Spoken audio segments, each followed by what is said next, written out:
ఇప్పుడు మనకి already commode use చేస్తుంటాం కదా, ఆ కమోడ్ దగ్గర మళ్ళీ మనం సూట్ కానీ వేరేది ఏదన్నా వేయాలి అనుకుంటే కనుక స్పేస్ ఉంటుంది చూసారా, ఆ 9 ఇంచెస్ స్పేస్ 6 ఇంచెస్ స్పేస్ అనేది మనకి గ్యాప్ వచ్చేస్తుంది.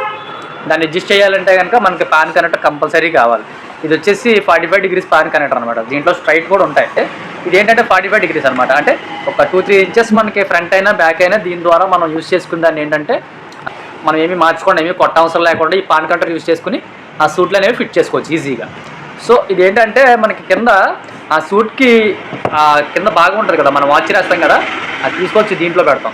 అంటే డైరెక్ట్ దీంట్లో కూర్చోబెట్టేసి ఇది తీసుకెళ్ళి మన 4 ఇంచ్ పైప్ ఉంటుంది కదా, దాంట్లో ఇన్సెక్ట్ చేయాలి. ఆ 4 ఇంచ్ పైపులు ఇన్సెక్ట్ చేస్తే కరెక్ట్గా కూర్చుంటుంది. మనం దీనికి ఇంకా గ్లూలు కానీ ఇంకా ఎంసీలు కానీ ఎలాంటివి పెట్టడం అసలు.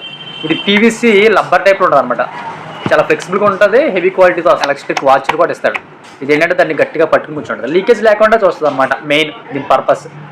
సో ఏంటంటే మన అటు ఇటు కదిపేయడం వల్ల ఏంటంటే లెంత్లు తేడా వచ్చేస్తాయి. అప్పుడు ఏంటంటే మన ఈ పాన్ కనెక్టర్ యూజ్ చేసుకుని ఆ సూట్ని మనకేమీ కొట్టవసరం లేకుండా కరెక్ట్ వేలో దీన్ని మనం కూర్చోబెట్టి బిగించవచ్చు ఈ పాన్ కనెక్టర్ యూజ్ చేస్తాం. ఇది ఆశీర్వాద్ పాన్ కనెక్టర్ అనమాట.